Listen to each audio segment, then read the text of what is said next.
আমাদের বাঙালিদের কাছে সবচেয়ে বড় উৎসব হলো এই শারদীয় উৎসব। শরৎকালে আশ্বিন মাসে আমরা দেবী দুর্গার উপাসনা করে থাকি। দৈত্য, বিঘ্ন, রোগ, পাপ, শত্রুর থেকে যিনি আমাদের সদা সর্বদা রক্ষা করেন তিনি হলেন দেবী দুর্গা। কেন আবির্ভূত হন? শাস্ত্রে জানা যাচ্ছে শতবর্ষব্যাপী অনাবৃষ্টি হেতু পৃথিবী জলশূন্যা হলে মুনিগণের স্তবে আমি অজনী সম্ভবা হয়ে আবির্ভূত হব। অর্থাৎ দেবী দুর্গা নিজেই আবির্ভূত হবেন এবং সমস্ত প্রাণী জগৎকে তিনি রক্ষা করেন। সেই জন্য উনি বলেছিলেন যে আমি যেহেতু সব কিছু আমি রক্ষা করব, তাই আমাকে সমস্ত প্রাণীজগৎ শতাক্ষী নামে জানবে। শোনা যায় যে 1500 শতকের শেষ দিক থেকে 1600 শতকের শুরুতে বাংলায় প্রথম আনুষ্ঠানিকভাবে এই দুর্গাপূজা শুরু হয়েছিল। মহিষাসুরমর্দিনী দেবী দুর্গার হাতে 10 রকম অস্ত্র থাকে। দেবীর হাতে এই 10 রকম অস্ত্র কি কি, বিভিন্ন জায়গায় বিভিন্ন কাহিনী লেখা আছে।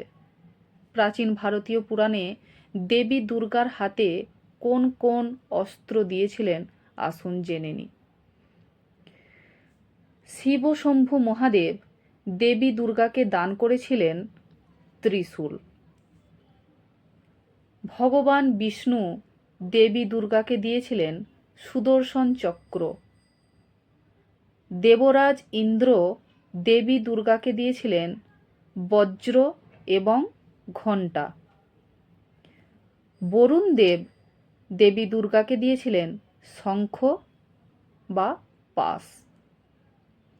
পবন দেব দেবী দুর্গাকে দিয়েছিলেন তীর আর ধনুক। যম দেবী দুর্গাকে দিয়েছিলেন কালদণ্ড। কাল বা সময় দেবী দুর্গাকে দিয়েছিলেন ঢাল, তলোয়ার। বিশ্বকর্মা দেব দেবী দুর্গাকে দিয়েছিলেন কুঠার, বর্ম। অগ্নিদেব দেবী দুর্গাকে দিয়েছিলেন বর্ষা। ব্রহ্মাদেব দেবী দুর্গাকে দিয়েছিলেন কুমণ্ডলু। এসব অস্ত্র ছাড়াও অন্যান্য দেবতারাও নানা অলঙ্কারে ভূষিত করেছিল। যেমন ক্ষীরসাগর দেবীকে দিয়েছিলেন হার ও চির অমলিন বস্ত্র। এছাড়া দিব্য চূড়ামণি, কুণ্ডল, নূপুর, আংটি সহ একাধিক অলঙ্কার দিয়েছিলেন। সমুদ্র দেবী দুর্গাকে দিয়েছিলেন মালা এবং পদ্ম। কুবের দেবী দুর্গাকে দিয়েছিলেন মধুপূর্ণ পাত্র।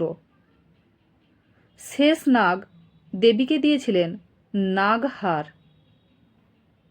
প্রজাপতি দেবীকে দিয়েছিলেন অক্ষমালা এবং সবশেষে হিমবান দেবী দুর্গাকে দিয়েছিলেন সিংহ।